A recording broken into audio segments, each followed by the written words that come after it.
მოგესალმებით, დღე მეორე. დღეს ჩვენ ვისაუბრებთ უშუალოდ გარემოს მომზადებაზე, კონკრეტულად ბრაუზერში იქნება ეს, თუ იქნება სხვა კოდის რედაქტორებში. JavaScript-ის კოდის წერას არ სჭირდება რაიმე რთული ინსტრუმენტი. შეგვიძლია პირდაპირ ბრაუზერში დავიწყოთ.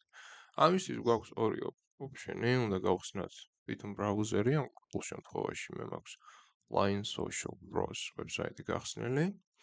ჩემი page-ი კონკრეტულად, ხოლო აქ შეგვიძლია ან F12-ის გამოყენებით, რომ პირდაპირ დავაწყებოთ F12-ს ჩვენ keyboard-ზე, ან გაჩვენებთ მარჯვენა კლიკით inspect-ი, სადაც კონსოლი და აქ შეგვიძლია უკვე ჩვენ დავიწყოთ კოდის წერა.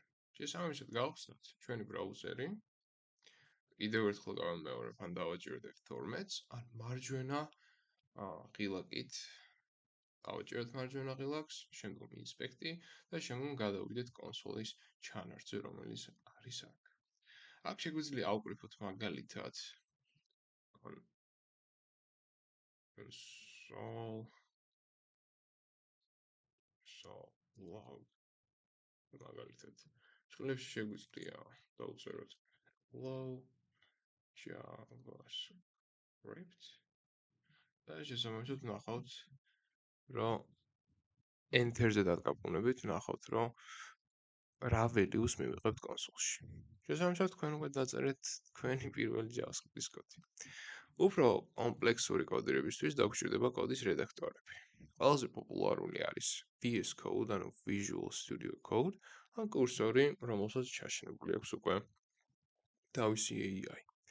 ეს არის მსუბუქი კონფიგურირებადი და იდეალური JavaScript-ისთვის. კონკრეტულად VS Code-ის დაყენების შემდგომ უნდა შევქმნათ JS ფაილი, ეს არის ის ფაილი, სადაც თქვენი JavaScript-ის კოდი იცხოვრებს.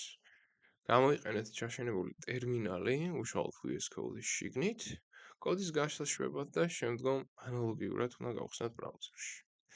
ამ მარტივი ინსტრუმენტებით, ბრაუზერი და Visual Studio Code-ი ან /კურსორი, აი ამ environment-ით ჩვენ უკვე მზად ვართ JavaScript-ის სამყაროში ჩასაყენთად.